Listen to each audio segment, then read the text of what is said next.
Showing you that right now because many of you might find it distressing. Well, CNN spoke to witnesses who said there was a second round of gunfire later that evening. Here's what one protester who had been documenting events on Instagram Live told us. Nigeria is a dictatorship with a democratic face. And I think that is primarily to please the international community. It is our right to protest anything that we see and change that we demand. Well, those protests began as a movement against police brutality, but took a dark and violent turn as we reported. Nigeria is now threatening to sanction CNN and denies that security forces shot live ammunition at protesters. Well, MLB brought us that story after weeks of in-depth research and analysis by her and her team, and she joins us now from London. Nima, how has the Nigerian government responded? Well, our reporting, Becky, has triggered their first really significant response since the events of October 20th at Lekki tollgate. This is what the government information minister, Al-Hajj Mohammed, had to say about our reporting. Like everyone else, I watched the CNN report yesterday. I must tell you that it reinforces the disinformation that is going around, and it is blatantly irresponsible and the poor piece of journalistic work by a reputable international news organization. CNN, which touted its report as an exclusive investigative report, sadly relied on the same videos that have been circulating on social media without verification. This is very serious, and CNN should be sanctioned for that. Of course, Becky, that is simply not true. We used video and images that we were able to verify. We received them firsthand from contacts, witnesses, family members. We interviewed a family member who had been searching for his brother for days at that point, weeks. We were able to at least help provide him with some closure, which the Nigerian federal authorities had not been able to provide.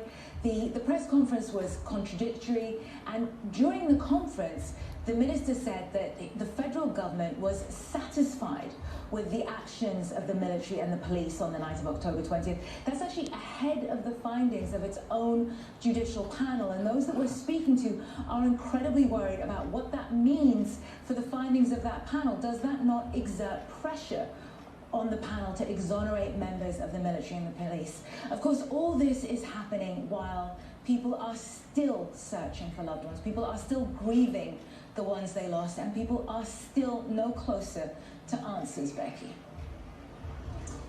Now, I spoke to the Lagos State Governor in the aftermath of the Lekki protests and incident. Have a listen to some of what he told me at that time. How many people died at the Lekki tollgate, and who was responsible for those deaths? The number of deaths that we can attribute directly to the unfortunate, very horrific, very condemnable incident of last week Tuesday at Lekki were only two dead bodies. Who ordered that peaceful protest at the Lekki tollgate? Okay, who ordered people to be shot, and which branch of security services carried out the shootings? It seems to me that there will be men in military uniforms, right? It dictates that they are military uniform, and so there will be military officers, or soldiers as it were. So you're saying that it was military officers who ordered peaceful protesters to be shot at Lekki? Yeah, that's what Lekki the pictures, tollgate. yes. Well, they were there. That's what the footage, that's what it shows. And this was ahead of the judicial hearing that has been promised, and I asked the governor whether he was determined that there would be accountability. He said yes. What do we know about the current status of those hearings?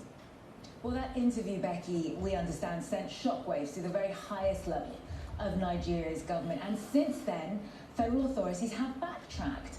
The Brigadier Taiwo, who gave evidence to the judicial panel, said that the 2 deaths were deaths from blunt instruments and that those injuries were not sustained at the location at Lekki Tollgate. And this is what we've seen. Different factions in the government are saying different things.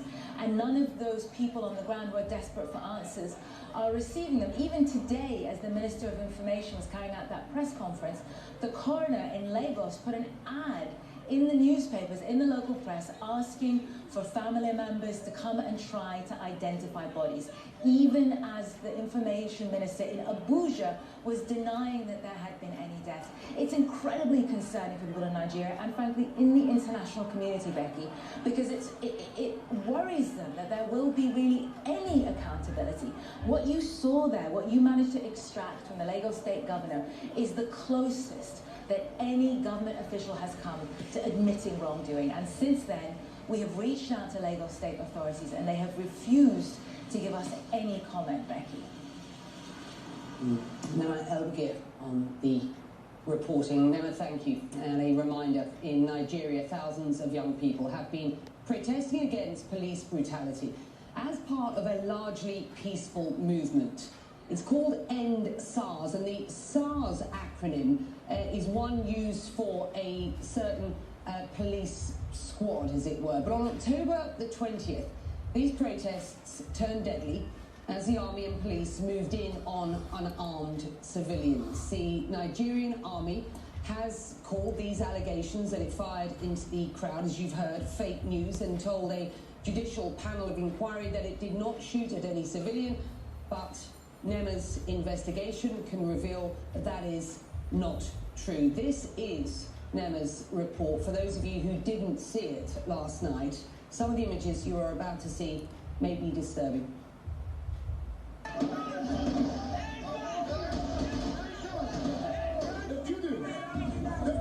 The Nigerian government denies this happened. A peaceful protest turned deadly. The police came, were peaceful. They came and started shooting at us.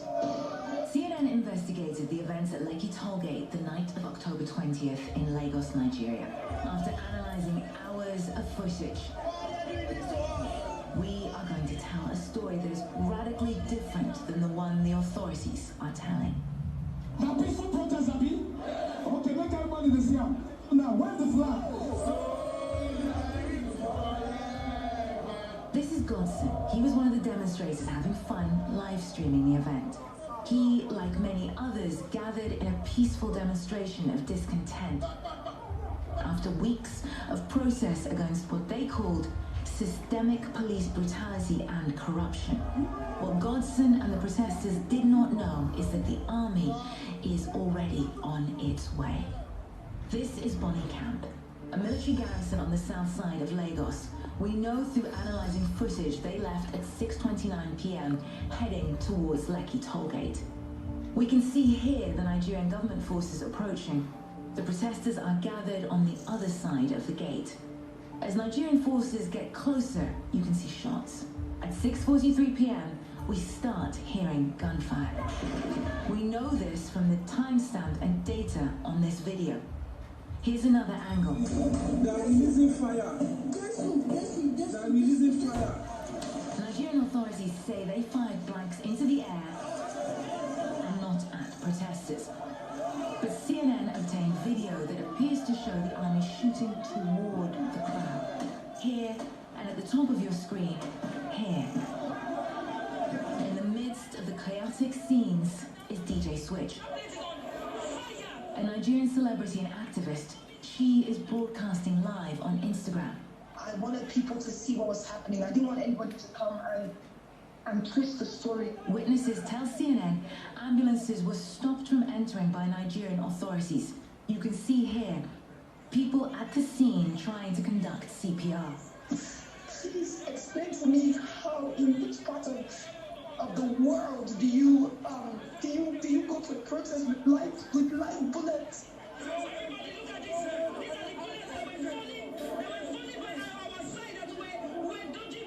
CNN has verified that these bullet casings are from live ammunition. They are of mixed civilian. This one from 2005. Nigerian military sources verified to us that these are munitions that are currently in use by Nigeria's army.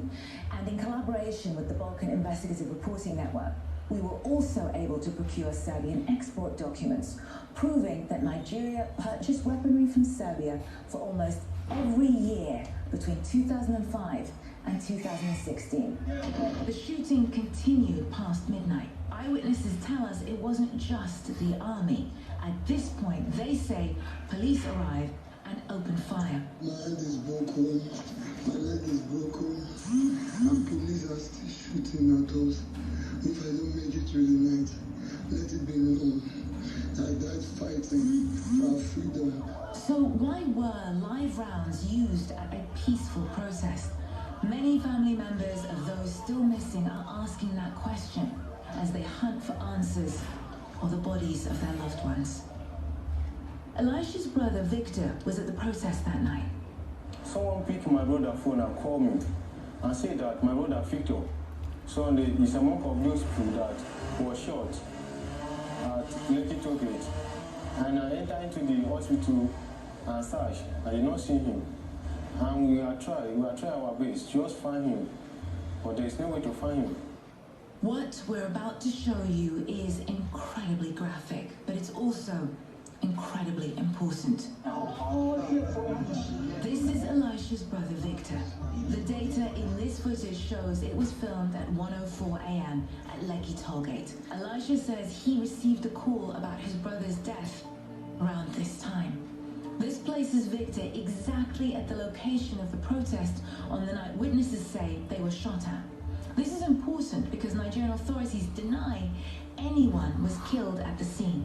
Since this incident, CNN has contacted over 100 protesters and family members. They pointed their guns at us and they started shooting. We asked what they heard. When we heard gunshots from behind the toll booth And felt. This is where I was shot, and the bullet went through my back. Many are in hiding. Some have fled the country. CNN tried to share these findings with the Nigerian army but received no response. Lagos state authorities would not comment on our reporting until they said a judicial panel of inquiry presents its findings. The wait for answers here continues. Ni'mal Baghir, CNN, London. And a statement from CNN, I will read, and I quote, "Our reporting was carefully and meticulously researched and we stand by it." Well, moving on, decades of US policy upended in